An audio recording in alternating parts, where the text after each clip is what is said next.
네, 여러분 반갑습니다.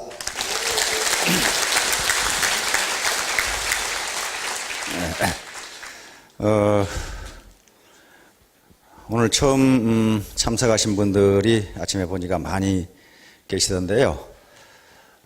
첫 시간에 우리 박한길 회장님이 돈 버는 법은 전부 강의를 하셨으니까 아마 돈은 지금쯤 다 버셨죠. 돈 버는 방법은 다 이제 아셨으니까 저는 돈을 벌기 위한 기초 체력 단련을 좀 하려고 합니다.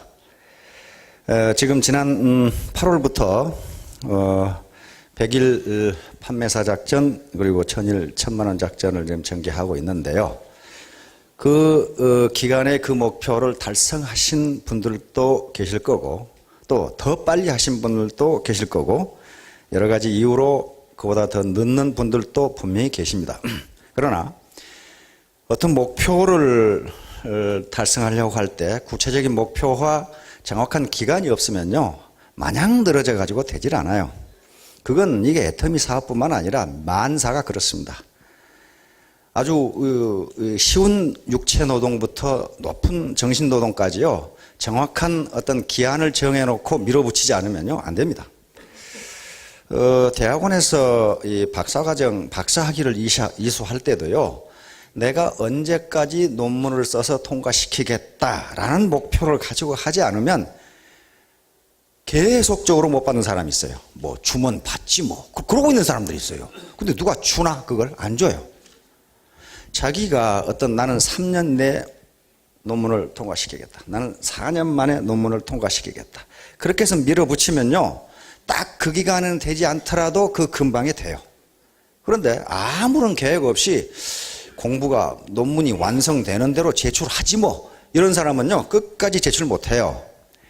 그래서 이런 어떤 구체적인 목표를 정해놓고 추진하면은 목표를 달성할 수가 있습니다. 고랑이를 그리려고 노력을 해야 고양이라도 나오지 애초에 고양이를 그리려고 하면 쥐밖에 안 나와요. 그건. 그래서 이런 목표를 정하고 뛰어야 됩니다. 갑자기 어떤 책을 보니까 인생은 착각하면서 산다고 그랬다고 그래요. 그런 글이 있더라고요. 그래서 보니까 그것이 딱 내 얘기예요. 엄청나게 착각을 했더라고. 한번 비춰줘 볼래요? 인생을 어떻게 착각하고 사는지 한번 보도록 합시다. 저건 난 예야. 그런 분은 참 성인들입니다. 자, 남자들 못생긴 여자는 꼬시기 쉬운 줄 안다. 무지하게 어려워요. 이게 우리 남자 사장님들 착각하지 마세요. 이게 어렵습니다. 여자들 남자가 같은 방향으로 걸으면 관심이 있어 따라온 줄 안다. 안 그래요? 꼬마들 울고 떼쓰면 다 되는 줄 안다. 안 되는 거 많거든요. 엄마들 자식이 공부 잘하면 다 되는 줄 안다. 자기 애는 머리는 좋은데 열심히 안 해서 공부 못하는 줄 안다. 머리 나쁜 애들도 가끔 있어요. 대학생들 철 다 둔 줄 안다. 대학만 졸업하면 앞날이 확 필 줄 안다. 철딱선이 없는 놈들 무지무지 많아요. 예? 부모 자식들이 나이 들면 효도할 줄로 안다. 아이고 벌어서 사셔야 돼요. 아들들이 나빠서 그런 게 아니라 지금 호구지치도 지금 아주 한짐이에요. 한짐. 자식들이 나빠서 그런 게 아닙니다. 방법이 없어요. 그 다음에 육군 병장 자기가 세상에서 제일 높은 줄 안다. 거기야 무지무지 높기는 높지. 대위 위에 병장 또 그 위에 방위라고 그러니까 젊은 분들은 방위가 뭔지를 몰라요 지금. 그래서 전쟁할 때 방위를 맨 앞에 내보내면 가장 좋다고 그랬죠. 아무 때나 사고 지르고 돌아다니죠. 사고를 아무 때나 저지르고 돌아다니까. 아가씨들 지들은 절대 아줌마가 안 될 줄 안다. 이게 이런 아가씨들 많아요. 아줌마 화장하면 다른 사람 눈에 예뻐 보일 줄 안다. 요건 조금 틀린 것 같은 예뻐 보여요. 사실 조금 예뻐 보여요. 연애하는 남녀 결혼만 하면 깨가 쏟아질 줄 안다. 한 일주일 그러죠. 일주일. 시어머니들 아들이 효도하고도 부인보다 자기를 먼저 챙길 줄 안다. 이것도 큰 착각이죠. 포기하는 게 좋습니다. 장인 장모 사이들은 처갓집 재산 관심 없는 줄 안다. 남자분들 어떻습니까? 처갓집 재산 관심 없습니까? 아니라고 그러시네. 회사 사장 직원들을 쪼면 다 열심히 일할 줄 안다. 안 해요. 말 안 듣습니다. 아내들, 남편이 회사에서 적당히 해도 잘 안 잘리고 진급할 줄 안다. 다 잘려. 다 잘리죠. 남편들, 살림하는 여자들은 집에서 노는 줄 안다. 이게 사실 안 놀거든요. 당신이 집에서 하는 일이 뭐 있어? 그러죠? 이 글을 읽는 사람은 자기는 안 그런 줄 안다.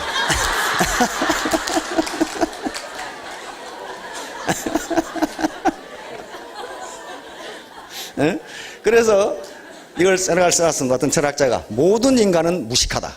자기가 아는 것밖에는 모르니까. 그래서요, 인간의 유무식을 가르는 방법은요, 지식의 양을 가지고 가르지 않습니다. 왜냐하면 이 세상에 알아야 될 게 너무 많기 때문에 도대체 지식의 양이 어느 정도 돼야 유식하고 그 이하면 무식하냐, 그걸 가를 수가 없어요. 통상 학자들은, 저명한 학자, 옛날에 공자부터 시작해서 소크라테스, 그 다음에 최근의 학자들까지 전부 다 하는 얘기가, 자기가 많은 것을 모르고 있다는 것을 아는 사람은 유식한 사람이다 그래요. 그리고 자기가 모르는 것이 없다고 생각한다면 틀림없이 무식한 놈이다. 왜냐하면 자기가 모르는 것이 없다고 생각하는 놈은요, 자기가 뭘 모르는지 모르는 거거든요, 지금. 그러니까 그렇게 생각하는 거예요. 그래서 우리가 예터미 교육도 해보면요, 아예 집에서 안 오신 분들은 이해가 가요. 여러 가지 사정이 있어 안 왔거나, 자기가 다 안다고 생각해서 안 왔거나, 오기 싫어서 안 왔거나, 뭐가 있겠죠. 근데 여기까지 와서 밖에 돌아다니는 지금 있어요. 나 뭐 할라 여기로 오는지 몰라. 지금 당장 나가서 저 오뎅 옆에 보세요. 오뎅 먹고, 그 참, 차비 몇만 원 들이고, 그래가지고, 뭐 하러 와서 거기서 오뎅 먹고 서 있는가 몰라. 이 멘탈리티는 이해가 되질 않아요. 호떡 먹고 있거나, 뭐 그렇거든요, 가서. 안 그러면 요 기대어서 담배 피고 있거나, 그거 뭐 하려 여기까지 와서 그런지 모르겠어. 참 희한한, 그렇다고 뭐 누가 뭐라고, 군대 같으면 그 오락에서 조인트를 까버리죠, 이 자식. 근데 그럴 수도 없잖아요. 자기 차비 들어서 왔는데. 그래서 유무식은요, 지식의 양 가지고 따지지 않습니다. 왜냐하면요, 저 같은 경우 경제학이라고 조금 알지만은, 저보고 자동차 정비해보라 그래요. 다 부숴놓지 내가 어떻게 정비를 하겠어요. 그러면 자동차 정비공이 뭐라 그랬어요? 이거 등신아, 그것도 모르냐, 이럴 거 아니에요. 전 자동차 정비애들은 등신이에요. 저명한 의사한테 가서 농사 지어보라 그랬어요. 할머니한테 계속 구박이에요. 그걸 그렇게 해가지고 밥 먹고 살겠냐고. 그런단 말이에요. 그러니까 지가 목에 힘주고 유식하다 할 수가 없어요. 농사 짓는 법은요, 시골 농사 짓는 할머니 할아버지가 훨씬 잘 알아요. 그렇잖아요. 그래서 유무식은요, 뭐 지식의 양 가지고 따지지 않습니다. 지식을 대하는 태도 가지고 따져요. 내가 모르는 게 많다, 난 계속 배워야 되겠구나, 이런 사람은 유식한 사람입니다. 난 모르는 게 없어, 나도 그 정도는 알아, 뭐 그런 사람은요 대개 보면 무식해요. 자, 제목이나 좀 비춰주세요. 오늘 강의. 네, 오늘 애터미 인재입니다. 애터미 피프. 우리가 삼성에 계셨던 분들은 삼성맨이라는 것을 굉장히 자부심 있게 생각합니다. 여러분들이 삼성맨이 어떤 사람들인가 하는 것을 구태여 설명 않더라도, 저분은 합리적으로 생각하고 일 처리가 꼼꼼하고 서로 아이디어를 교환하고 얼른 떠오른단 말이에요. 그리고 현대맨이다 그러면 이미지가 떠올라요. 마구잡이로 돌진하는 그 이미지가 떠오른단 말이에요. 그러면 어떤 조직이나 대학이나 또는 저명한 이 기업들은요, 무슨 맨 그러면 어떤 사람들이겠다 하는 이미지가 떠오른단 말이에요. 그러면 애터미를 하는 사업자들이면 애터미맨, 저는 맨 처음에 이 영문을 그렇게 했어요. 그런데 그렇게 붙이기가 힘들어요. 왜냐하면은 삼성이나 이런 기성 조직은요, 선발해서 뽑아서 일정 훈련을 거친 다음에 매닝을 했고, 그 다음에 매년 들어온 사람들이 통상은 나이가 비슷하고 전공이 전부 같고 일정한 자격 기준을 거쳐서 남녀 구분해가지고 딱 뽑아놨기 때문에 그렇게 할 수가, 맨이라고 할 수가 있는데, 이 애텀이라고 하는 조직은 진입과 퇴출 자유가 있기 때문에, 그리고 굉장히 넓기 때문에 맨이라고 할 수가 없고 피플이라고 하는 게 낫겠다. 그렇게 해서 피플이라고 붙였습니다. 피플이나 맨이나 똑같아요. 맨은 남자가 아니고 사람이거든요. 그게. 자, 그래서 우리 IMF 때 그 D일보에 칼럼이 하나 나와 있었습니다. 그 칼럼의 내용이 이제 뭐냐 하면은, 우리나라 유수의 기업들의 사원들이 사원 교육을 받는데, 이런 강당에서 사원 집단 교육을 받는데 독사가 들어왔다. 독사가. 독사를 보고 하는 행동이 회사마다 다르더라. A 회사는 먼저 보는 놈이 의자건 책상은 집어 던져가지고 때려잡더라. 이게 어떤 회사인지 알겠죠? 뭐 물어볼 것도 없고 그냥 아무거나 몽둥이든지 의자든지 아무거나 내리쳐가지고 잡더라. B라는 회사는 독사가 들어왔는데 잡을 생각은 안 하고 우리 회장님께 물어보자. 뭐라고 그러는지. 우리 회장님께 물어보자. 이런 회사가 있더라. 아마 한보나 대우가 그럼 망했어요. 물어보는 동안에 독사에 물려가지고 죽은 거죠. 그렇죠? 물으러 가는 동안에. 그 다음에 한 회사는 독사가 들어왔는데 똑똑한 놈이 잡겠지. 어떤 새끼가 잡는가 보자 하고 앉아있더라. 완전히 냉소주의. 그러니까 자기들 패거리끼리 해먹는 회사는, 다른 사람은 너희 똑똑한 놈들이 해봐라. 난 모르겠고 이렇게 된단 말이에요. 한 회사는 서로 머리를 맞대고 어떻게 잡는 게 효율적인지 가장 효과적인 방법으로 때려잡더라. 여기 아마 삼성일 겁니다. 그죠? 한 회사는 분명히 들어왔는데 안 들어왔다고 계속 우기고 있다. 계속 우기고 있다. 위기인데 위기라는 걸 느끼지 못한다. 기회가 왔는데 지금 잡아야 되는데 계속 우긴다. 이게 문화입니다. 기업의 문화예요. 이게 삼성맨, 현대맨. 현대맨들은요, 그때 정주영 회장 저쪽 현대중공업에서 아마 나이 드신 분들은 되게 아주 그 험악한 노사분규가 일어난 적이 있습니다. 골리앗 크레인이 올라가가지고 이 가옥에 못 박는 총 있죠. 그걸 쏘면서 버티는, 그거 무지 위험하잖아요. 못이 팍 나가면서 박히죠. 그래서 기자가 정주영 회장님한테, 아니 저렇게 과격하게 노사분규가 지금 진행되고 있는데 회장님께서는 이렇게 태평성대십니까? 그러니까 정주영 회장이 보시더니, 이 사람아, 쇠를 만지는 사람이 그럴 수도 있지 뭐. 야, 과연 거인다와요. 그렇죠? 그 문화가 현대 문화예요. 그렇죠? 그거 가지고 쫌생이처럼 못으로 쏘느니 마느니, 그렇게 아니라 쇠를 다루는 놈은 그런 것도 있어야 된다. 그런 말이에요, 지금. 그래, 지금 세계 최고의 현대 중공업이 됐잖아요, 지금. 엄청나죠? 세계 최대 배를 만드는 회사가 됐어요. 그걸 쇠를 만드는 놈들을 쫌생이처럼 다뤄가지고 그 큰 배 만들겠어요, 그거? 못한다. 그게 문화란 말이에요.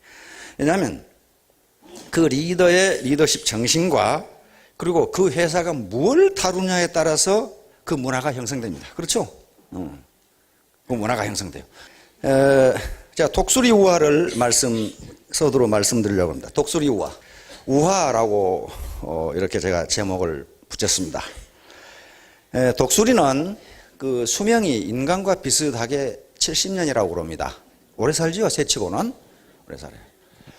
그런데 한 40년 살고 나면요, 거기서 죽든가 살든가 하나를 선택을 해야 된답니다. 왜냐하면 40년 살고 나면 이 부리가 이렇게 생겼죠. 근데 이게 너무 앞으로 이렇게 굽어가지고 사냥하기가 좀 힘들대요. 그리고 발톱도 날카롭게 생겼는데 발톱도 너무 길어가지고 이렇게 안으로 굽어가지고 그렇게 되고, 또 날개가 너무 낡아가지고 무거워서 날기가 상당히 힘들다고 그래요. 그런 경우 독수리는 먹이 사냥을 못하면 죽습니다. 야생 동물이고 맹수들은 먹이 사냥 못하면 죽는 거죠. 우리 인간은 부모님이 좀 연로하시면 자식이 봉양을 하지만은 짐승들은 안 그래요. 쥐 잡아서 쥐 먹고 살아야 돼요. 그래서 먹이 사냥 못하면 죽습니다. 그러니까 그런 상태에서는 굶어 죽을 수밖에 없단 말이에요. 그런 경우에 독수리는 두 가지 길을 선택해야 되는데 굶어 죽든가, 안 그러면 바위에다가 이 부리를 찧어가지고 그 낡은 부리를 띄어내든가, 띄어내서 일정 기간 동안에 이제 새 부리가 길어나도록 기다려야 된답니다. 그리고 부리가 길어나면 그 부리로 낡은 발톱을 뺀답니다. 발톱을 빼면은 새 발톱이 다시 나온대요.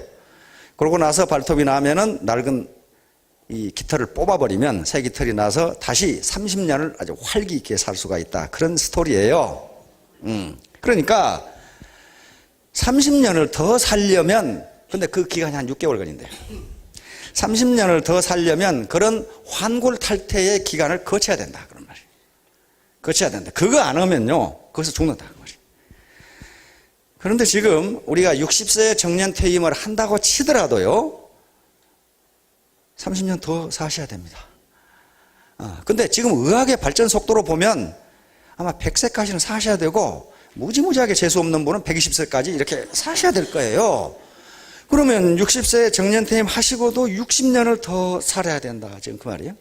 그런데 일찌감치 명퇴를 하신 분은, 명퇴, 한 50세에 명퇴를 하신 분, 이런 분은 어떻게 돼요? 한 70년 더 사셔야 된다. 그 말이에요.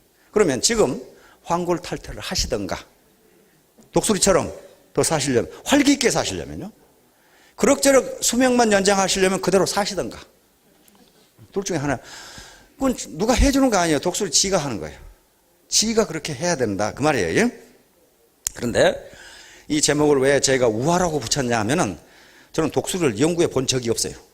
그리고 독수리를 관찰을 안 했기 때문에 정말 그렇게 하는지 잘 모르겠어요, 제가. 근데 조류학자한테 물어보니까 안 그렇다고 그러더라고. 그런데 우화는요, 우화는 거짓말이 아닙니다. 인간에게 어떤 교훈을 주기 위해서 스토리를 만든 거예요. 그렇죠? 스토리를 만든 거예요. 그래서 환골탈태, 다시 말하면 이 사고방식을 갑자기 아주 고통스럽게 뜯어고치지 않으면 다음 생을 활기 있게 살 수 없다는 게 독수리 우화예요. 독수리 우화입니다. 그 다음 슬라이드 한번 주세요. 인재가 가장 중요한 생산 요소. 지금요, 산업화 시대를 거치면서 이제 지식정보화 시대인데, 인재가 가장 중요한 생산 요소. 일반적으로 전통적으로 생산 요소는 세 가지로 칩니다. 토지, 노동, 자본 이렇게 치는데, 노동 중에서 옛날에는 육체 노동이 필요했지만 지금은 정신 노동이 필요하다. 인재가 가장, 이것은 지금 경영학자, 경제학이 아주 공통적으로 하는 얘기입니다. 왜 그러냐면요, 과거에 부자가 된 분들은 대토지를 가지고 있거나 큰 공장을 가지고 있는 분들이, 또 여러 개의 기업을 가지고 있는 분들이 부자가 된 것은 틀림없어요. 그러나 최근에 부자가 된 세계적인 부자, 국내도 마찬가지입니다. 세계적인 부자, 국내에서 갑자기 최근에 부자가 된 사람은요, 땅이 있는 것도 아니고 공장이 있는 것도 아니에요. 완전히 몸뚱아리 하나 가지고 부자가 됐어요. 한번 예를 들어 봅시다. 그 다음, 빌 게이츠. 이 양반 뭐 땅이 있어요, 건물이 있어요, 공장이 있어요, 아무것도 없어요. 세계 제일 부자거든요, 지금.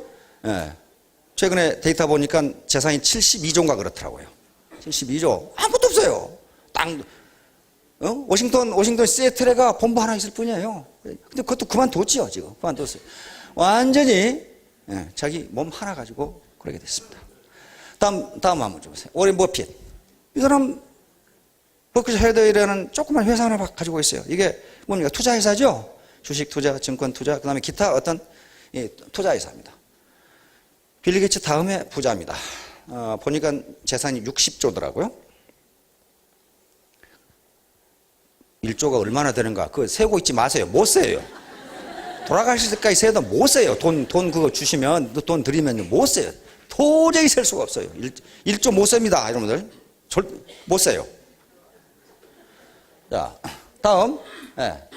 이게 마크 주커버그. 재산이 30조더라고요.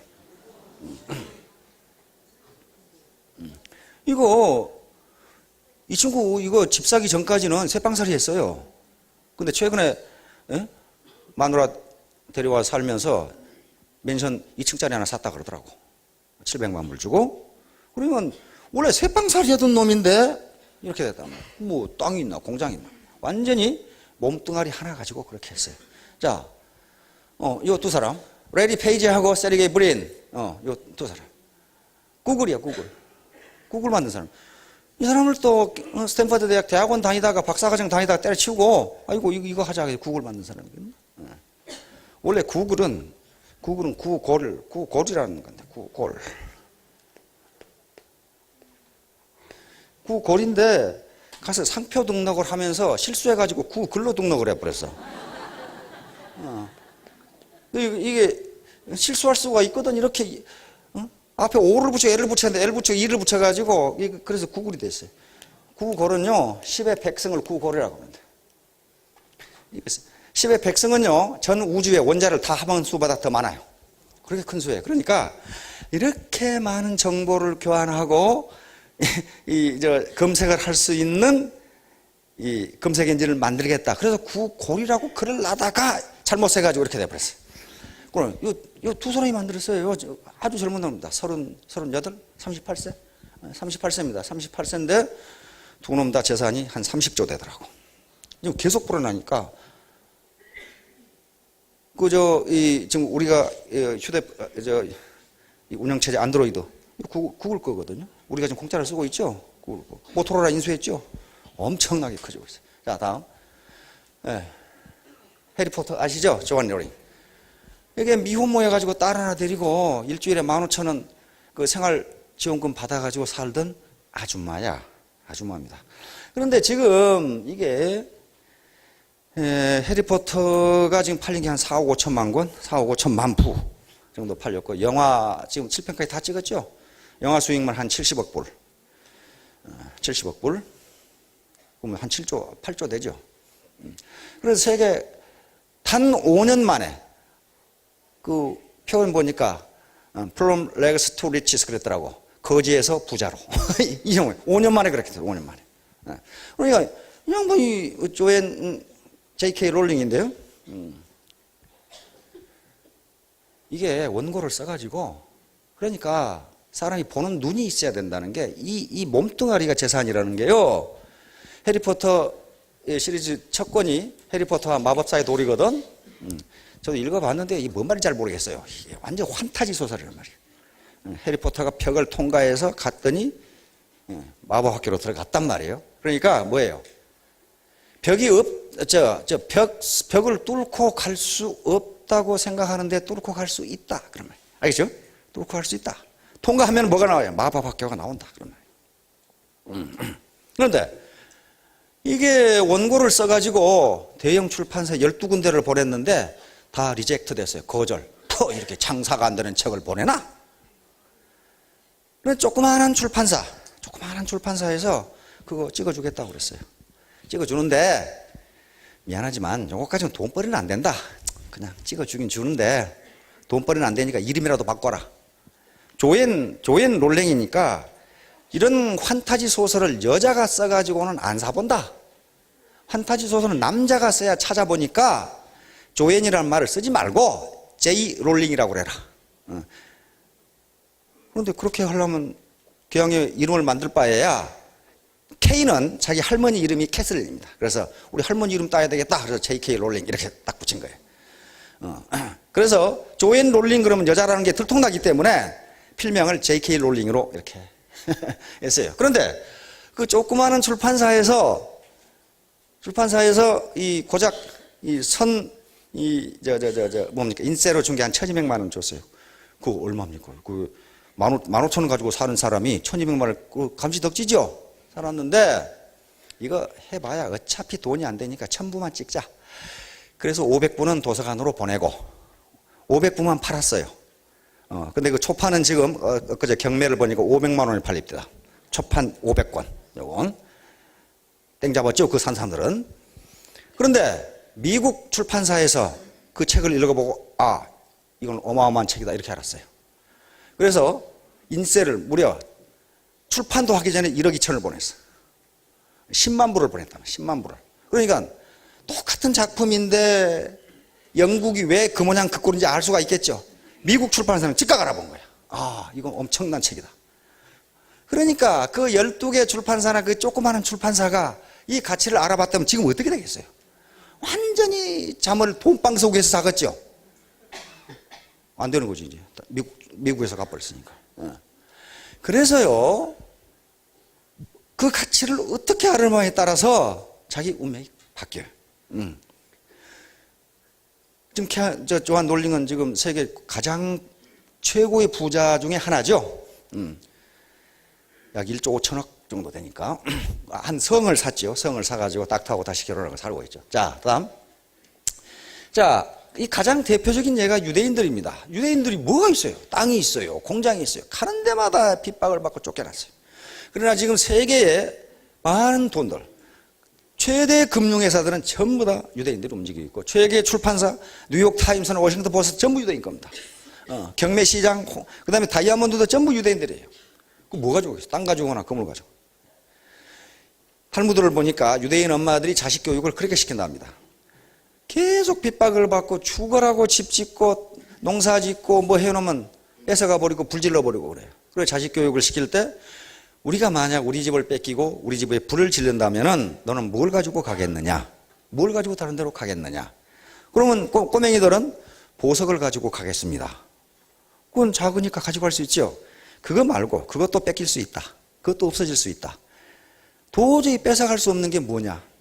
그것이 바로 지식이다. 네 머리에 가면은 어디든지 너는 살 수 있다. 요거예요. 그러니까 네 몸뚱아리가 네 자본의 전부다 그 말이. 땅도 필요 없고 건물도 필요 없고. 왜? 언제 뺏길지 모른다. 언제 뺏길지 모르니까. 그래서 이 유대인들이야말로 몸뚱아리가 자본이라는 걸 보여줍니다. 그러면 그 전형적인 이제 몸뚱아리가 몸인 분들이 요 애터미 사업자들이에요. 여기 혹시 어마어마한 땅을 한 100만 평 나는 가지고 있다. 뭐 혹시 계실지도 모르죠.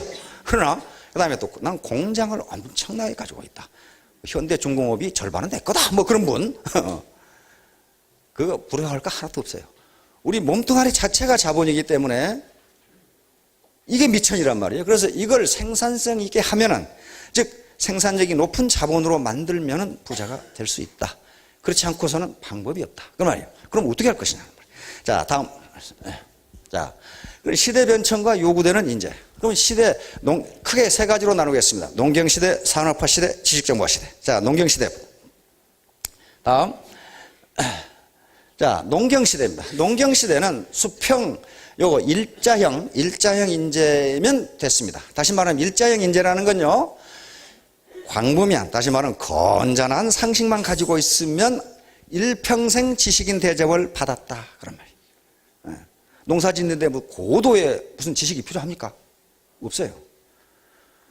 이 시대는요, 고도, 뭐 기술 진보, 그 기술 수준이 그렇게 높지 못하고, 그리고 지식의 진보 속도가 빠르지 않았기 때문에 이 당시에 대학을 나오면 평생 지식인 대접을 받았어요. 저 사람은 대학 졸업장. 이렇게. 우리 당수는 중학교 나왔는데요, 평생 지식인 노릇하면서 사셨어요. 일제시대 중학교 나오는 게 쉬운 일이 아닙니다. 그렇죠? 우리 형님도 우리 동생은 처음으로 대학을 가셨는데요, 그때 우리 형님이 배웠던 대학 교과서를 보면요, 아이고 이것도 책인가 그래요. 지식 수준이 너무 낮아. 대학 교재인데도 지금은 지식이 폭발적으로 늘어가죠. 그런 정도는 중학생도 알아요. 그런데 그 정도 지식만 가지고도 그때는 지식인 노릇을 할 수 있었어요. 그러니까 평범한 광범위한 상식만 가지고 있으면은 생산성이 높았어요. 자, 그러다가 산업화 시대가 되니까 이제 그런 평범하고 넓은 지식만 가지고는 안 된다 그 말이에요. 한 분야에 대한 깊은 지식이 있어요. 전문성이 있지 않고서는 생산성이 거의 없어요. 전자면 전자, 기계면 기계, 화학이면 화학, 자동차면 자동차, 깊은 지식이 있어야 돼요. 이것저것 할 시간이 없어요 지금. 그래서 일자형 인재면 됐습니다. 일자형. 그러나 지식정보화 시대가 되면서 그것 가지고는 안 된다. 전부 지식이 지금은 융합돼요. 하나로 합해집니다. 서울대 융합대학원 생겼죠? 하나로 합해야 돼요. 합하지 않고서는 자동차 한번 생각해 보세요. 자동차는 기계공학 분야입니다. 그런데 기계공학만 가지고 자동차가 만들어집니까 지금? 전자공학, 컴퓨터공학, 그 다음에 이 타이어, 그런 화학공학, 이게 유리, 이게 전부 합해지지 않으면 자동차가 나오질 않아요. 거기다 지금은 바이오 기술까지 다 합해야 된단 말이에요. 인체공학까지 다 해야 돼. 그러니까 이런 십자형이라는 것은 자기 전문 분야에 대해서는 깊은 지식을 가지고 있고 자기 전문 분야가 아니라도 폭넓은 교양을 갖지 않으면 안 된다. 그런 말이에요. 이게 십자형. 그래서 서울대학에 여러 기업이 요구하기 때문에 융합대학원을 만든 겁니다. 다시 말하면 원래 삼성이 이걸 서울대학에 요구를 했는데 중국 시장이 어마어마한데 중국 시장에 진출하려고 보니까 거기서 비즈니스를 할 놈이 한 놈도 없다 그 말이에요. 대학 졸업. 왜 그러겠어요? 중국어를 아는 놈은 무역어를 모르고, 무역어를 아는 놈은 중국어를 모르고, 중국만 할 줄 아는 놈은 중국 문화를 모르고, 역사도 모르고, 그러니까 아무것도 모르는 거예요. 그러니까 전부 자기 것만 아니까 중국에서 비즈니스를 하려면 중국 사람들 성격도 알아야 되고, 문화도 알아야 되고, 중국 말도 알아야 되고, 무역법도 알아야 되고, 이런 거 알아야 되는데 모른다 이거예요. 그러니까 이걸 하나로 합해버린 거예요. 지금 대학이 그렇게 가고 있죠. 미국이 지금 그렇게 가고 있습니다. 자연과학과 사회과학, 인문과학을 하나로 합해버린 거예요. 융합시키는 거예요. 그렇게 하지 않고서는 비즈니스를 할 수가 없다. 바로 안철수 교수가 융합대학원장으로 갔는데 그걸 계속 강조를 했어요.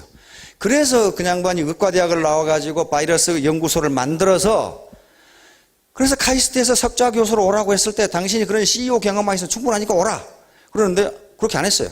와튼 스쿨로 갔습니다. 이게 세계에서 가장 좋은 비즈니스 MBA 과정, 펜실베니아대 와튼 스쿨이거든요. 와튼 스쿨에 가서 경영학을 다시 공부를 하고 카이스트 석좌 교수로 간 거예요. 그러니까 기술과 인문학, 자연과학, 인문학, 사회학을 합하지 않고서는 거기서 나올 게 아무것도 없다. 지금 그 모양이에요. 그러면 요거 애터미도 바로 이렇다.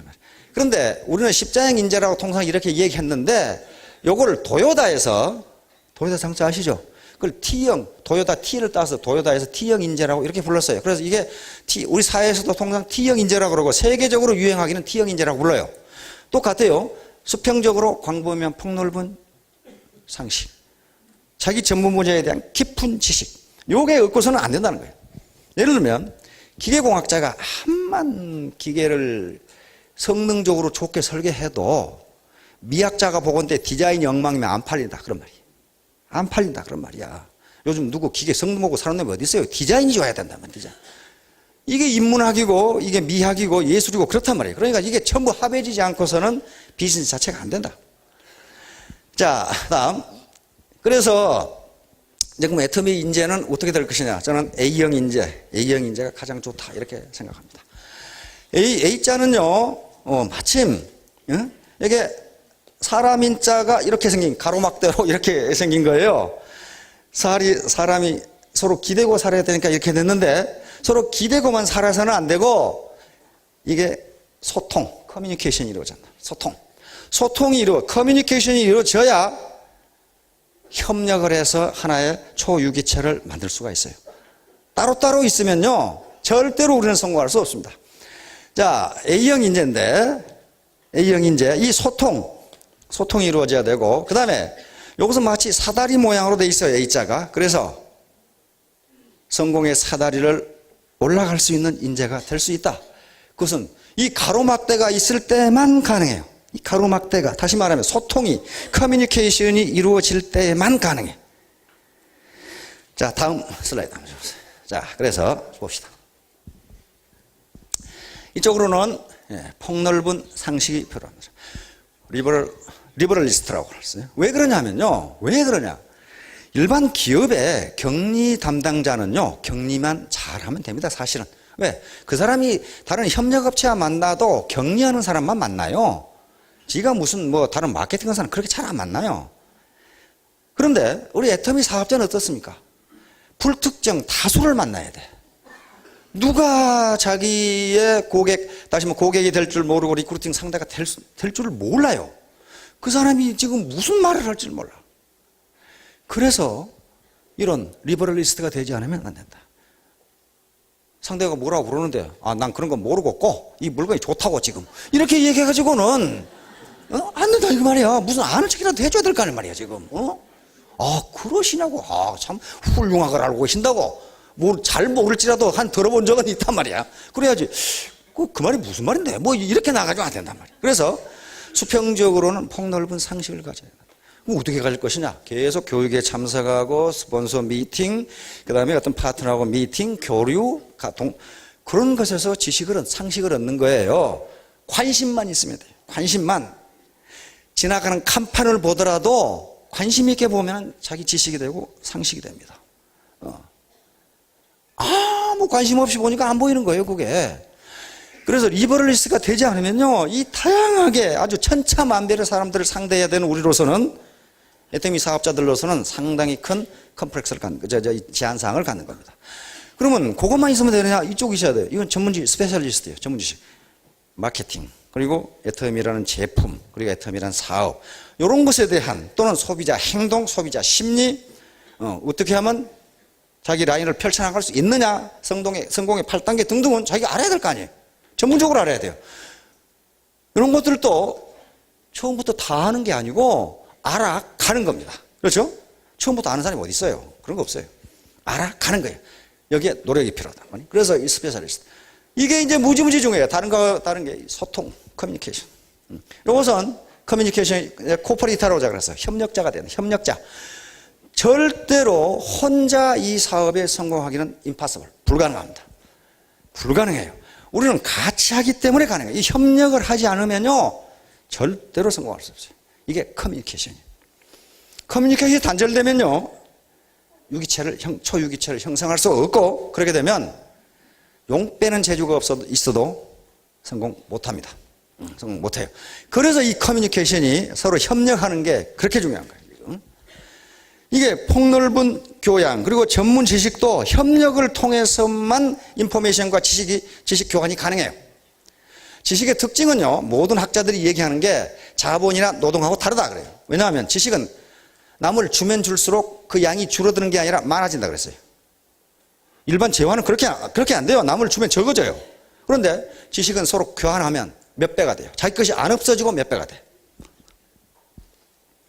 어떤 우스갯소리로 초등학교 선생님이 전에도 모르더니, 자기 아버지가 배울 때도 모르더니 아들이 배울 때도 모르더래. 그 선생님이. 우리 선생님은 30년간 선생님을 하셨다면서 왜 지금도 모르세요? 그러니까 이놈아, 30년간 다 가르쳐주고 내가 남는 것이 없으니까 모르지. 그러는데 사실 지식은 안 그런 거거든. 그게. 자, 그다음. 자, 그래서 이게 커뮤니케이션, 협력이 가능해야, 협력자가 돼야 초유기체가 되고, 그래서 집단지성이 나옵니다. 자, 다음. 예, 집단지성. 이 집단지성은 중지라고 생각했습니다. 중지를 모으면요, 문제가 해결이 돼요. 아무리 똑똑한 사람도 혼자의 생각으로는 문제를 해결할 수가 없습니다. 개별지성은요, 집단지성을 능가하지 못합니다. 능가하지 못해요. 절대로 그렇게 되어 있어요. 자, 그 예를 들어봅시다. 다음. 자, 여기서 시너지 효과가 나옵니다. 시너지 효과는 시스테매틱 에너지, 지금은 시너지는 단어가 돼버렸어요. 아주 체계적 에너지인데, 시너지 효과는 하나 플러스 하나가 둘 이상이 되는 거란 말이에요. 셋도 되고, 넷도 되고. 이게 우리 힘이 합해질 때만 가능해요. 합해질 때만 가능합니다. 역시너지 효과는 하나 플러스 하나가 둘이 되는 게 아니라 1.5밖에 안 되는 걸 역시너지 효과라고 그래요. 그것은 개별적으로, 즉 통제를 하거나 너는 너, 나는 나 이렇게 하면 역시너지 효과가 나옵니다. 세계적인 이 학습 조직 이론의 대가인 생게, 피터 T 생게라는 양반이 한 소리가 그거예요. IQ 160짜리를 모아놓은 회사에서 어째서 나오는 성과는 IQ 60밖에 되지 않을까? 이게 개별 행동을 하니까 그렇단 말이야. 야, 이거 니까지는 뭐하라, 내가 더 알아. 이렇게 하면 IQ 160짜리를 모아놔도 나온 성과는 IQ 60밖에 안 된다. 그런데 IQ 100짜리가 모아서 협력, 초유기체를 형성하고 집단지성을 발휘하면 IQ 200 이상 나온다. 그런 말이에요, 지금. 그건 이 학자들이 계속 연구에 의해서 지금 나온 결론이에요, 지금. 자, 다음. 자, 그래서 협력이 최선의 전략이다. 이건 지난 석세스 때 몇 개월간에 제가 게임 이론을 했는데요. 모든 게임 이론 학자들이 달라붙어서 어떻게 게임 전략을 세우는 게, 이건 우리 인간사가 게임이니까요, 가장 좋은가. 다시 말하면 그 게임에 참가하는 사람들이 가장 많은 소득을 얻는가, 이득을 얻는가 하는 게임 이론이 있습니다. 자, 대표적인 게임 몇 가지를 제가 한 적이 있어요. 자, 죄수의 딜레마 게임. 죄수 딜레마 게임은 단 한 번만 하는 건데요. 이때 가장 최선의 전략은 상대방을 배반하는 겁니다. 배반했을 때 그래도 가장 좋아요. 자기에게. 자기 개인 판단하기. 근데 전체로 놓고 보면은 이것도 전체적으로는 최악의 선택을 하는 경우가 돼요. 자기에게 가장 이득이 되는 것을 선택했는데 전체적으로 놓고 보니까 이득이 아니더라. 그렇게 돼요. 그런데 인간 세상이 이렇게 돼가지고 어떻게 되겠느냐. 그래서 반복적 재수의 딜레마 게임을 했습니다. 다시 말해 우리가 지금 애터미 사업을 하는 것도 게임인데요. 파트너와 스폰서가 게임을 한 번 하는 게 아니에요. 오늘 보고 내일 안 하는 게 아니에요. 언제 이 게임이 끝날지 모르기 때문에 이것은 반복적 죄수의 딜레마 게임이에요. 반복적. 계속돼요, 게임이. 이런 경우에는 협력하는 게 가장 이득이 많았어요. 미시간 대학의 엑셀러드 교수라는 사람이 과연 어떻게 전략을 꾸미는 게 가장 좋은가 컴퓨터 대회를 했습니다. 이때 협력을 우선으로 하는 전략이 가장 좋았어요. 다시 말하면 상대방을 배반하는 전략은요 가장 성적이 안 좋았어요. 협력이 가장 좋다. 그 다음에 사슴사냥 게임 이것도 마찬가지. 몇 사람이 5사람이 사슴을 몰아 산으로 모는데 5사람이 포위망을 좁혀가면서 이 사슴을 포위해야 사슴을 잡을 수 있어요. 그러면 5사람이 아주 배불리 먹고 큰 소득을 얻을 수 있어. 그런데 한 놈 옆으로 토끼가 지나가는 거야. 그러니까 이 자식이 이놈이 그래야 되겠지. 아니 이분이 이게 사슴물을 몰다 말고 다른 사람들이 어떻든 나는 토끼나 한 마리 잡아야 되겠다고 토끼를 쫓아갔어. 그러니까 사슴은 옳다고나 됐다 포위망이 뚫렸다고는 그쪽 도망가 버렸어. 도망가는데 이 사람은 못 얻었어요. 토끼 한 마리 얻은 거야. 나머지는 어때요? 굶어 죽게 생겼어. 그 얘기가 장자크 루소의 책 속에 들어있어요. 이걸 게임으로 만든 겁니다. 그러니까 우리가 자기 눈앞에 토끼를 잡으러 쫓아가면 다른 사람들이야 뭐 사슴을 잡아서 먹건 굶어 죽건 나는 상관없고 나는 내 토끼만 잡아야 되겠다 하면은 자기도 같이 협력해서 사슴을 잡았으면 더 큰 이득을 얻을 수가 있는데 결과적으로 사회 전체적으로는 전부 손해보도록 게 사슴사냥 게임이에요. 협력이 가장 좋다. 최후 통첩 게임, 돈 날아가는 게임, 케이크 나눠 먹는 게임이에요. 케이크는 요 미인하고 주머니에 돈을 탈탈 떨어서 케이크를 샀어요. 케이크를. 근데 더 이상 이제 돈도 없어. 배는 고프고. 근데 이분이 케이크를 절반으로 뚝 잘라가지고 자기가 낼름 하나를 집어서 잡수었어. 이분은 매우 불쾌해. 지가 왜 큰 거 먹어? 지가 왜 큰 거 먹는 거야? 근데 이분은 또 자기도 불쾌해. 나는 분명히 똑같이 잘랐는데. 그럼 자기를 의심한다, 이게. 자기를 아주 양심불량한 사람을 의심한다. 둘이 갈등이 생겨요. 이 경우에 가장 좋은 방법은 자르기는 이분이 자르고 이분이 먼저 선택하면 돼. 그러면 이분은 절대로 똑바로 잘라야 돼. 그렇죠? 하나를 크게 자를 수가 없어요. 이쪽이 선택권이 있거든. 이게 케이크 갈라먹기인데 최후 동쪽 게임은 그렇게 하는 게 아니고 제가 이분에게 돈 10만 원을 공짜로 줘요. 그럼 둘이 갈라가죠. 갈라갔는데 몇 대 몇으로 갈라갈지는 마음대로 하세요. 그러나 이분이 나 그거 안 가져. 그러면 내게 다시 반납해야 됩니다. 요 게임이에요. 요 게임. 그러니까 이분이 예스 그러면은 어떻습니까? 10만 원 공짜로 갈라가는 거예요. 그런데 지금까지 인간을 어떻게 생각했냐면은 인간은 매우 이기적인 또 합리적인 존재다 이렇게 생각했어요. 그래서 공짜로 돈이 생기니까 이분에게 10,000원을 주건 5,000원을 주건 1,000원을 주건 자기가 9만 원을 갖건 9만 5천원을 갖건 9만 9천원을 갖건 이분은 받는 게 이익이에요. 공짜로 1,000원이 생기잖아요. 그렇죠? 그러잖아요. 인간을 합리적이라고 돈만 생각하는 존재라고 생각하면 그렇게 된단 말이에요. 그래서 어떻게 하는가 보자 그랬더니 이분이 자기가 9대1로 가질 수 있음에도 불구하고 거의 비슷하게 나눠 갔더라는 거예요. 거의 비슷하게. 맨 처음에 독일에서 실험을 했어요. 그런데 독일만 그런가? 독일인들이 좀 매너가 좋아서 그런가? 혹은 미국에서 했어요. 미국에서니까 미국에서 똑같아요? 아이고, 이거 문화권에 따라 다를 수도 있다. 미국도 선진국이니까. 그래서 전 세계적으로 다 했어요. 전 세계적으로 아프리카 토인, 아마존에 그 한랑 벗고 사는 미개인, 다 했어요.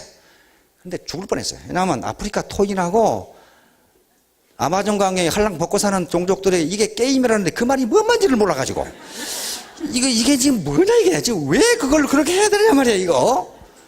그래가지고 하나를 내내 교육시켜가지고 그걸 했어요. 그리고 아프리카 종족도 동네 사람들이 농사를 같이 짓고 사냥을 같이 해서 나눠 먹는 종족. 그 다음에 거기 또 가족끼리만 농사 짓고 사냥해서 먹고 사는 종족. 전부 다 했어요. 한 100만 건을 했어요. 수십만 건을 했어요. 컴퓨터 시뮬레이션도 하고. 그랬더니 문화권에 관계없이 이 사람이 다 가지겠다는 케이스는 한 번도 안 나타났어요. 그런데 요 나누어 받는 요분이 30% 이하가 되면 거절하더라 그 말이에요. 거절하더라. 평균적으로 30%.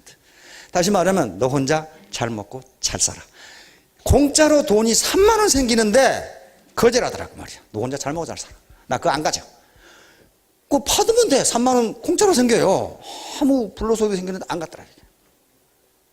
그래서 어째서 7대3 평균이고 어떤 5대5, 6대4까지 있어요. 어째서 이 사람이 이렇게 나눠줄까? 이 사람이 꼼수를 쓸 수도 있다. 왜냐하면 여기서 거절하면 자기도 못 가지니까 이 사람이 거절하지 않을 수준이 얼만가 하는 걸 계산해가지고 원래 인간은 이기적이니까 그 꼼수를 써가지고 그렇게 줄 것이다. 그래서 두 번째 게임은 독재자 게임을 했습니다. 독재자 게임이라는 게 이 사람이 거부권이 없어. 주는 대로 받아야 돼. 10원을 주면 10원을 받고 100원을 주면 100원을 받고 그리고 나머지는 자기가 다 가지면 돼. 그 게임이에요. 그러면은 속셈이 드러날 거 아니에요. 그렇게 했는데도 결과가 똑같았어요. 똑같았어요. 다시 말하면 내가 다 갖기 위해서 그렇게 나눠주는 게 아니라 그 말이에요. 아니라. 서울대학에서는 이제 더 강한 게임을 했어요. 더 강한 게임이 뭐냐면은 10만 원을 주고 네 마음대로 갈라가죠. 네가 9대1을 주건 9.9대 0.1은 주건 마음대로 해. 그런데 이쪽에서 거부권을 줬어요. 거부하면 네가 다 가져버려. 이건 어때요? 이쪽에서 거부하면 할수록 좋지요. 네, 거부하면 네가 다 가져버려. 그 게임을 했어요. 서울대학에서는. 서울대 경제학과에서 했어요. 그런데 그 경우에도 나눠 갔더라. 그래서 인간은 서로 같이 협력해서 나눠 먹고 살려고 하는 그 본성을 가지고 있다는 거예요. 저 혼자 다 먹고 저 혼자만 잘 먹고 잘 살겠다는 그런 게 아니라 하는 거예요. 이게 드러나는 거예요. 그러면 어떻게 해야 되느냐? 그래서 이제 여기에 그러면 기업 경영 정책, 국가 경영 정책, 국가 경제 정책을 어떻게 해야 되는 것이 나옵니다. 인간은 비록 공짜로 주어지는 것이라 하더라도 그것이 불공정하다고 생각되면 판을 깨버리더라. 그 말이. 판을 깨버리더라. 공정하게 서로 협력하면서 같이 살아야 된다는 그런 거예요. 그래서 애터미에서도 마찬가지입니다. 자기 혼자 잘 먹고 잘 살겠다고 하면은 그렇게 되는 게 아니라는 거예요. 그런 분이 있으면은 그건 스폰서들이 교육을 잘해야 되고 파트너들이 교육을 잘해야 돼요. 왜? 그렇게 하는 게 이기니까 그래. 자, 독자 치킨 게임. 치킨 게임은요, 죽기 아니면 까무라치기 게임이에요. 너 죽고 나 살자 게임이거든요. 양쪽 고속도로에서 두 놈이 자동차를 달리다가 먼저 핸들을 꺾는 놈이 지는 거예요. 이게 치킨이에요. 치킨은 겁쟁이 그 말이거든요. 이긴 놈은 히어로예요. 그러면 치킨 게임은 결과가 어떻게 됩니까? 두 놈이 다 치킨이 되면 살아남아요. 한 놈이 이거 하고 한 놈은 갈 수 있어요. 그런데 두 놈 다 영웅이 되려고 하면 두 놈 다 죽어야 돼. 네, 그게 치킨 게임. 지금 내년도 지금 세계 경제 이 사정이 매우 좋지 않다고 그럽니다. 그래서 지금 세계적으로 치킨 게임이 벌어져 있어. 너 죽고 나 살자. 해운업계도 그렇게 돼 있고 태양광, 우리 2차 전지도 지금 치킨 게임이 벌어졌어요. 전기 자동차가 획기적으로 많이 생산되리라고 생각했는데 금융위기와 그 다음에 세계 경제 불황으로 전기 자동차 생산이 안 되니까 2차 전지 생산 공장을 지금 각 세계적으로 투자를 해놨는데 안 팔리는 거예요. 안 팔리니까 가격을 사정없이 떨어뜨려가지고 먼저 망한 놈 나가라. 이런 식이 되는 거죠. 해운업계도 마찬가지고 해운업계도 지금 덴마크 머스크사가 치킨 게임을 시작했어요. 해운 임금을 70%를 떨었다고 그랬어요. 그러니까 중소기업은 망해라 그 말이죠. 너 죽고 나 살자. 요 게임이 비즈니스 세계에서는 굉장히 이루어져요. 자, 그런데 이것은 매 독수리 게임입니다. 매 비둘기 게임이에요. 서로 자기가 매가 되겠다고 싸우면요 다 죽어요. 비둘기 게임을 해야 돼. 이게 지금 애터미 게임도 그거예요. 내가 똑똑하고 너는 내 말 들으면 돼. 이렇게 돼가지고 중지가 모아지질 않고 그러면 항상 자기가 비둘기라고 생각하는 인간은 없어요. 그래, 네가 똑똑하면 얼마나 똑똑하나 이렇게 나온단 말이에요. 그렇게 되면 판이 깨져요. 자, 매 비둘기 게임. 자, 다음. 자, 금난지교라는 말이 있습니다. 이게 지금 협력, 커뮤니케이션을 협력을 왜 우리가 해야 되는가? 다시 말하면 왜 우리가 초유기체를 형성해야 되는가? 그걸 설명하는 거예요. 금난지교는 주역에 나오는 말입니다. 주역 계사편 상에 나오는 얘기인데, 이인 동심, 두 사람이 한 마음이 되면 어떻게 됩니까? 기리 단금. 리는 날카로운 이자입니다. 원래 이 이자가 이익이라는 이자인데요. 원래 날카로운 이자예요. 벼 옆에다가 뭐 붙어 있으면 칼 붙어 있죠? 벼에는 칼이란 말이에요. 날카로워야 되잖아요. 응? 벼와 오른쪽에 칼도자가 붙어 있습니다. 그래서 두 사람이 한 마음이 되면, 동심이 되면 그 날카로움이 쇠를 자르고, 자를 따죠? 쇠를 자르고. 동심지연. 그 다음에 같은 마음, 동심에서 나오는 말은 기취열한, 그 향기가 난과 같다. 그러니까 두 사람이 마음이 같고 같은 말을 하면 쇠도 자르고 아주 난처럼 향기로운 그게 나옵니다. 이 금난지기. 그러니까 이게 협력을 하면 그만큼 힘이 세진다. 그런 말이에요. 파워가 세진다. 다음. 자, 수어지교. 이것은 삼국지에 나오는 말. 삼국지 제갈량전에 나오는 말인데요. 수는 물이고 어는 고기죠.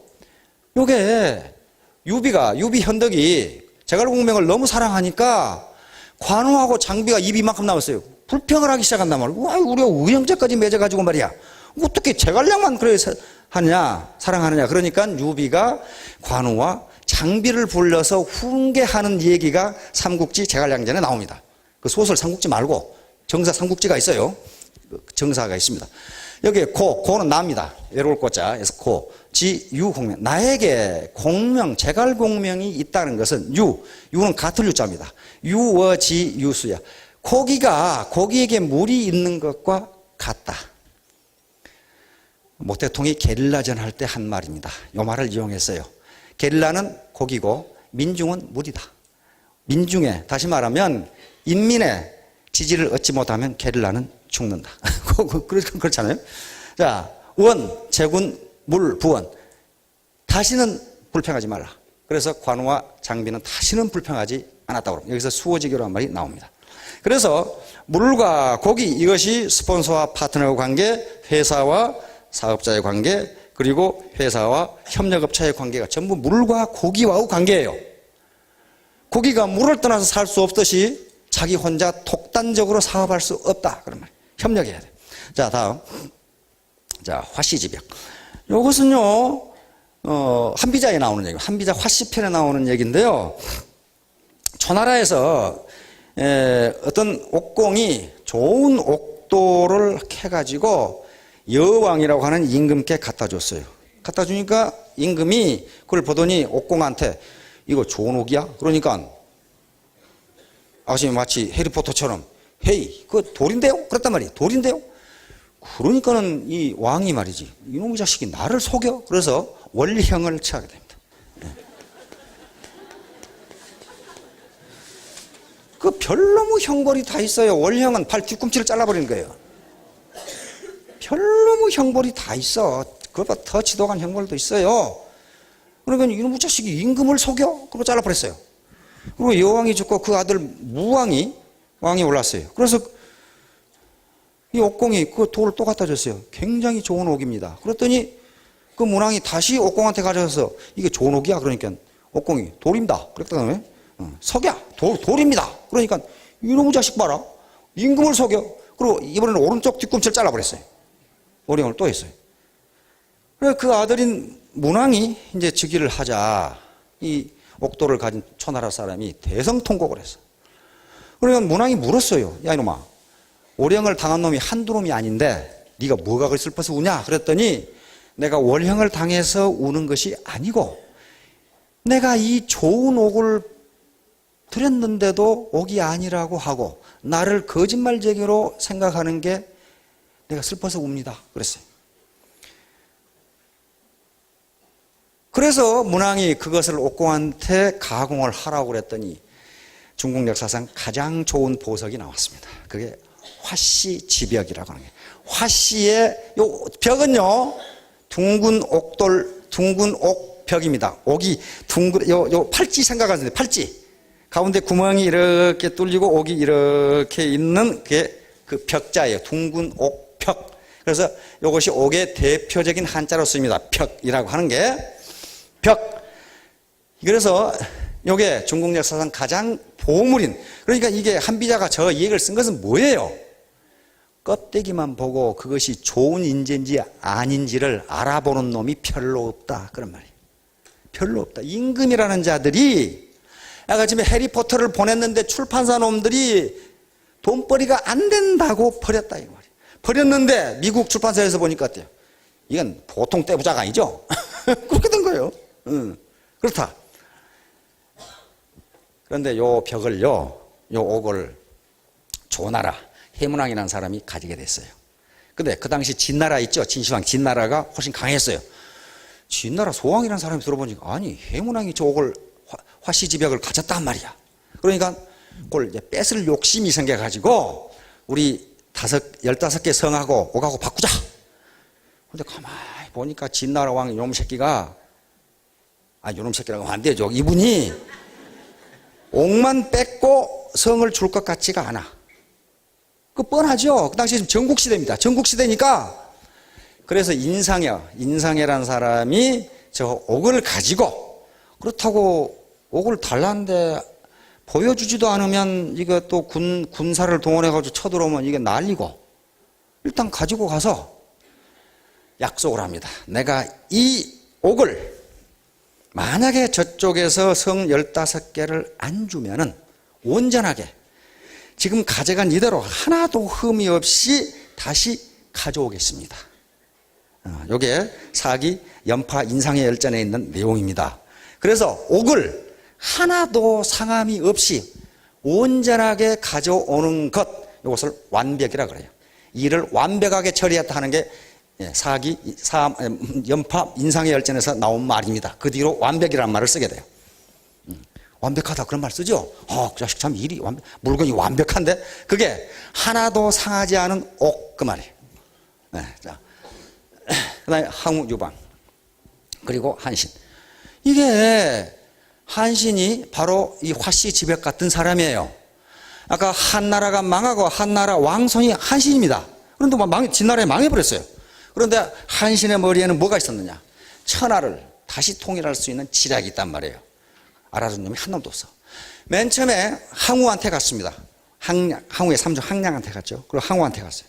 항량이 난 죽어버렸어. 그런데 항우는 저만 똑똑해가지고 한신을 몰라봐. 그래서 그 항우의 이 군사인 범증, 아주 탁월한 이 책략가죠. 그 당시 나이가 한 76세, 75세 그런 게 됐는데, 탁월한, 이게 유방의 참모를 다 합해도 범증만 못하다 하는 정도로 탁월한 사람이에요. 그런데 이게 지금 뭘 시켜놨냐면요, 그 쫄병을 시켜놨어요. 이등병 시켜놨어요. 그러니까 범증이 보니까 저놈이 그런 놈이 아니야. 그래서 항우에게 건의합니다. 저놈을 장군으로 임명하든지 안 그러면 죽이세요. 죽이세요. 근데 항우가 보니까 이게 뭐 병장 이등병 놈을 내가 왜 죽이냐 이거야. 저 안부다이구만. 그러니까 이게 그 항우 밑에 또 누가 인질로 와 있으냐면 장량이라는 사람 알죠? 장자방. 아주 유방의 아주 1급 참모입니다. 이게 유방이 지금 한신 저쪽에 지금 사천성 그 골짜기로 쫓겨나가지고 있는데, 이게 중원을 통일하려면은 현재 있는 장수 가지고는 안 돼요. 안 되니까 대장군, 대원숙감을 찾아야 돼.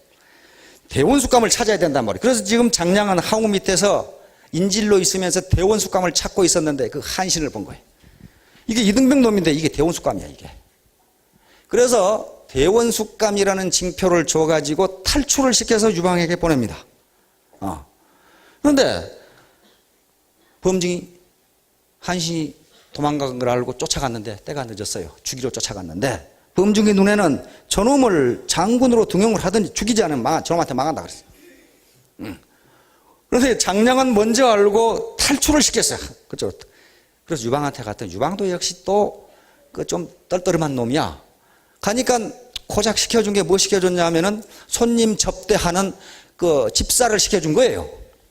근데 그 밑에 있는 장수가 보니까 저놈이 집사나 할 놈이 아니야, 지금. 그래서 병참장교를 시켜줬어요. 근데 유방 밑에 소하라는 참모가 보니까 저놈은 병참장교가 아니야. 병참장교가 아니야. 근데 한신은 장량이 자기에게 대원숙감이라는 징표를 준 걸 전혀 보이질 않았어요. 그래서 유방에게 얘기했더니 유방이 요 중위를 갖다가 장군으로 진급을 시킵니다. 그러니까 소하가 아주 크게 화를 내요. 저놈은 장군감이 아니라 이거야, 지금. 그러면 뭔 감입니까? 대령감인가? 그랬더니 그게 아니고 이게 대원수감이라는 게 대원수를 고작 장군을 시키면 어떡하냐 이 말이지. 그래가지고 저놈을 대원수로 임명하는데 임금께서 군주께서 목욕 재개를 하시고 전 장병이 모인 자리에서 대원수 취임식을 해라. 그러니까 그 밑에 번개 같은 장군들이 어떻게 하겠어요? 하하, 내가 드디어 대원수가 되는구나. 기라성 같은 장군들이 또 폼 잡고 나가보니까 애게게 무슨 쫄병님이 하나 앉아있네, 저기. 예, 그게 한신이에요. 그래서 일약 쫄병을 파초 대원수로 임명합니다. 지금 같으면 총사령관이에요. 그게 한신이에요. 한신이 파초 대원수가 되어가지고 단 4개월 만에 유방을 견제하기 위해서 세우는 새 나라를 완전히 격파하고 중원을 휩쓸어 버려요. 단 4개월 만에 그렇게 했어요. 한신이라는 장군이. 자, 그러니까 항우는 어떻게 했습니까? 항우는 저만 똑똑한 줄로 알았지 외모만 보고 형편없다고 생각했단 말이에요. 다시 말하면, 그리고 항우는 자기 개별지성으로 싸웠어요. 자기 혼자 다 했어요. 그러나 유방은 항우보다 훨씬 못한 놈이거든. 또 황제니까 놈이라고 하면 안 되죠. 못한 분이란 말이에요. 그런데 그 밑에 참모들의 말을 그대로 듣고 그 집단지성, 중지를 가지고 항우와 대결했습니다. 초기에 유방은 항우의 적수가 안 됐어요. 그런데도 결과적으로 천하를 얻은 것은 누굽니까? 집단지성으로 싸웠던 유방이었어요. 똑똑한 항우가 아니었습니다. 자, 다음. 자, 이제 금년도 교수신문이 우리 사회를 1년간을 마무리하는 말로 교수들의 투표, 전문 교수들의 투표에 의해서 결정한 게 어미도령이라는 말입니다. 여시춘추 6론 중에 불구론에 나와 있는데요. 또는 어미도령이라고도 합니다. 자기 길을 가리고 종을 훔친다. 그런 말이에요. 이게 진나라가 망하면서 이제 춘추시대가 전국시대로 넘어가는데 진나라에 6개 귀족이 있었습니다. 범씨, 지씨, 조씨, 한씨, 위씨, 중랑씨 등 6귀족이 있었는데 요 귀족들이 왕가를 다 쓸어버리고 전멸을 시켜버리고 자기들이 나라를 6개로 나눠가져 버려요. 나눠가지고 나중에는 조씨, 한씨, 위씨만 남고 세 족속을 또 다 쳐서 멸해버리고 나라를 나눠갔습니다. 이때 범씨가 망하는 거예요, 지금. 범씨도 하나의 호족입니다. 그런데 범씨 국가가 망하니까 범씨가 대대로 범씨 집안에 내려온 좋은 종이 있었는데 나라가 망했으면 어때요? 그 종 훔쳐가면 되잖아요. 그래서 한 사나이가 종을 훔쳐가려고 들어와서 종을 등에다 매는데 이놈의 종이 무거워서 질 수가 없어.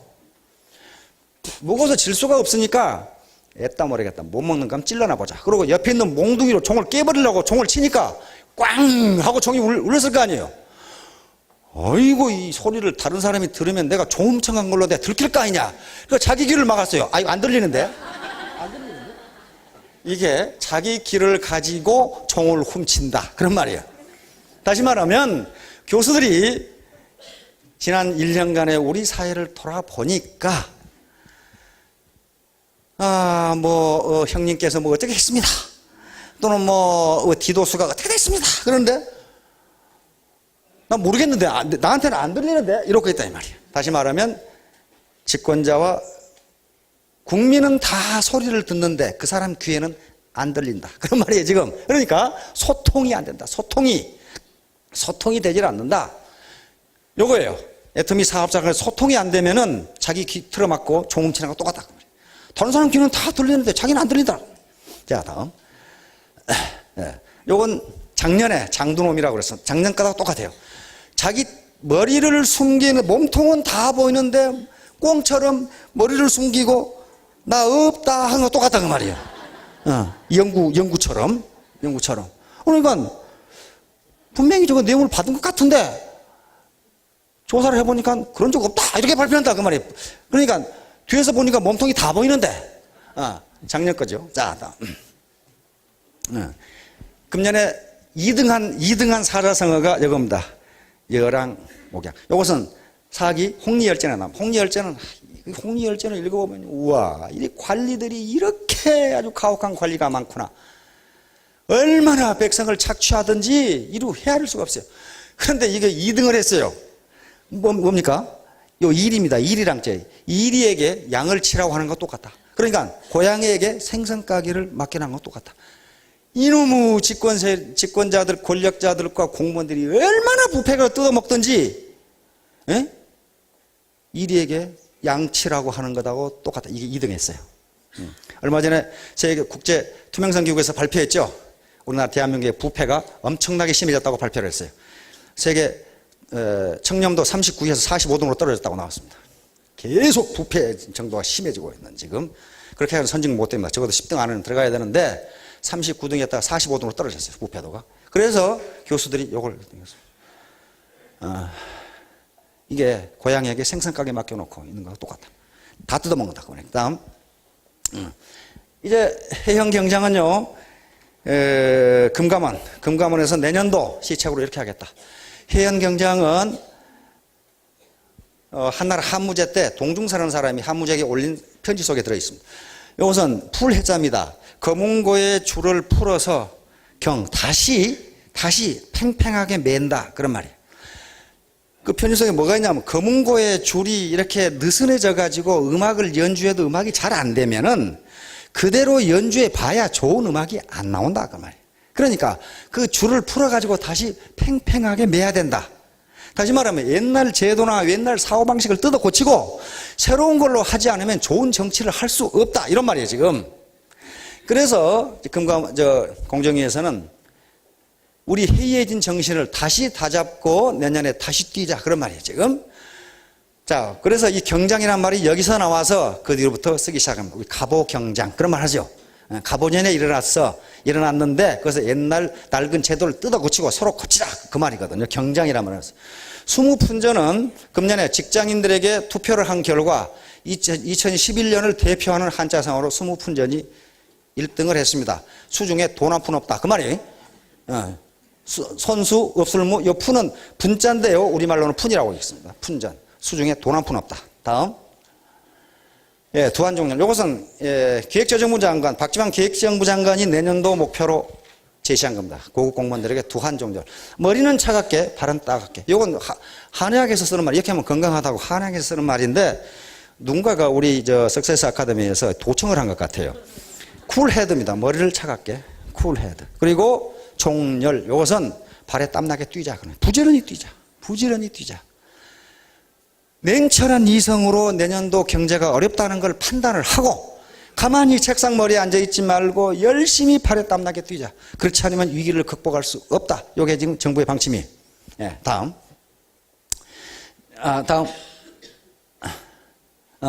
그래서 우리 이제 결론적으로 역지사지를 해야 됩니다.